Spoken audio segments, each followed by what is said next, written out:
একবার কল্পনা করুন, একজন মানুষ ৮০টি বছর, প্রতিটি দিন পাপে, প্রতিটি রাত অন্ধকারে। সে কখনো নামাজ পড়েনি, কখনো আল্লাহকে ডাকেনি, জীবনের প্রতিটি মুহূর্ত কাটিয়েছে আল্লাহর অবাধ্যতায়।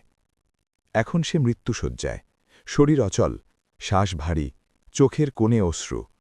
সে ফিসফিস করে বলছে, আল্লাহ, আমি ক্ষমা চাই। প্রশ্ন একটাই, আল্লাহ কি এই তওবা কবুল করবেন? এই প্রশ্নের উত্তর শুধু একজন মানুষের গল্প নয়, এই প্রশ্নের উত্তরে লুকিয়ে আছে আল্লাহর সেই রহমতের রহস্য, যা মানুষের কল্পনার চেয়েও বিশাল, যা সমুদ্রের চেয়েও গভীর, যা আকাশের চেয়েও প্রশস্ত।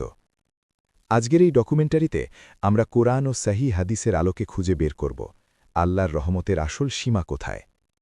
ইসলামের সবচেয়ে শক্তিশালী বিশ্বাসগুলোর একটি হল আল্লাহ তাআলা আর রহমান এবং আর রাহিম, অসীম দয়ালু, অসীম ক্ষমাশীল। কোরআনুল কারিমের প্রতিটি সূরা শুরু হয় বিসমিল্লাহির রহমানির রাহিম দিয়ে।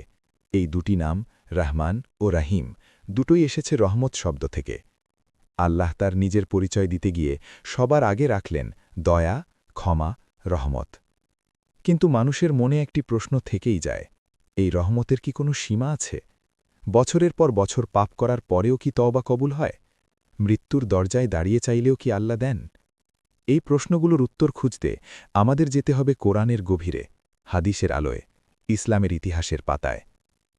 কোরআনুল কারিমের সূরা আজ-জুমারের ৫৩ নম্বর আয়াতে আল্লাহ তাআলা বলেন, বলো, হে আমার বান্দারা, যারা নিজেদের ওপর অত্যাচার করেছ, আল্লাহর রহমত থেকে নিরাশ হও না।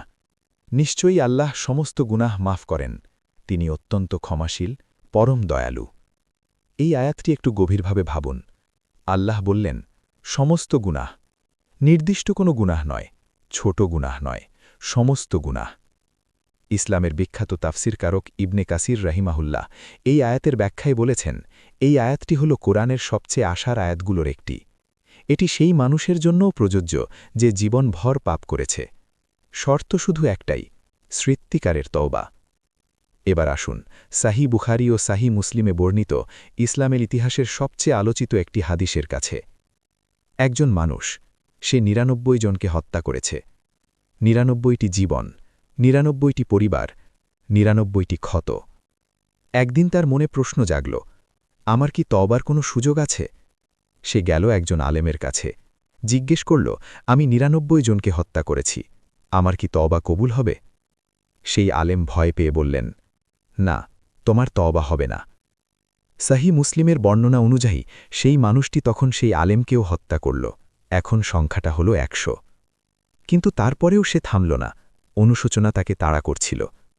সে গেল আরেকজন জ্ঞানী মানুষের কাছে, এবার জিজ্ঞেস করল, আমি ১০০ জনকে হত্যা করেছি, আমার কি তওবার পথ আছে?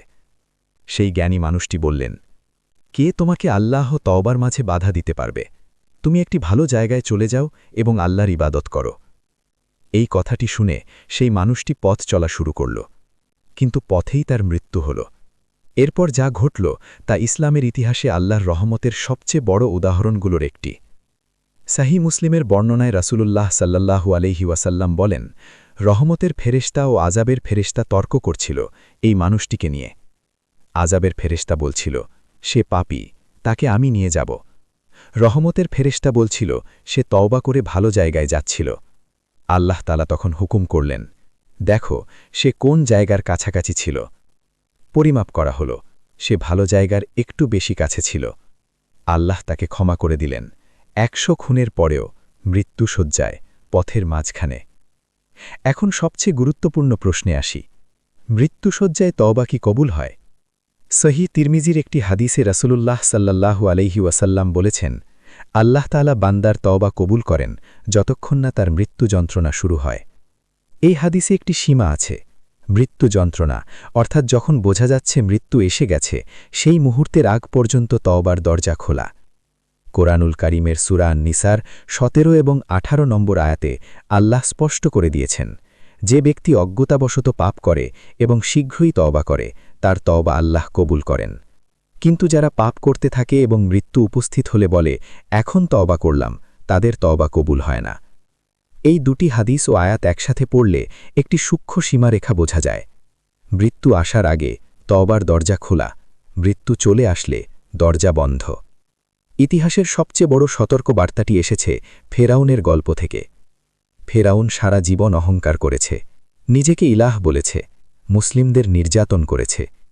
কিন্তু যখন লোহিত সাগরের পানি তার উপর আছড়ে পড়ছিল, তখন সে বলল, আমি ঈমান আনলাম বনি ইসরায়েলের মাবুদের উপর। কোরআনুল কারীমের সূরা ইউনুসের ৯০ এবং ৯১ নম্বর আয়াতে আল্লাহ জবাব দিলেন, এখন অথচ এর আগে তুমি অবাধ্য ছিলে এবং বিপর্যয় সৃষ্টিকারীদের একজন ছিলে।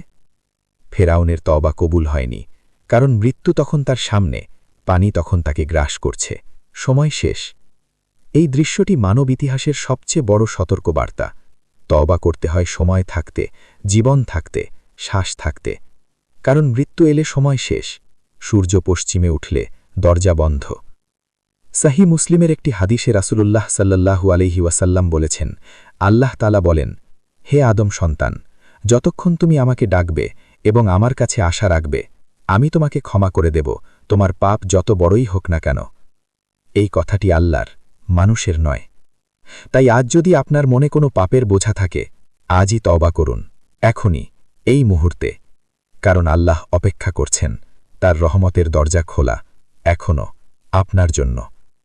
কোরআনুল কারীমের সূরা আজ-জুমারের সেই আয়াত দিয়েই শেষ করি আজকের এই যাত্রা। আল্লাহর রহমত থেকে নিরাশ হয়ো না। নিশ্চয়ই আল্লাহ সমস্ত গুনাহ মাফ করেন, তিনি অত্যন্ত ক্ষমাশীল, পরম দয়ালু। আমিন।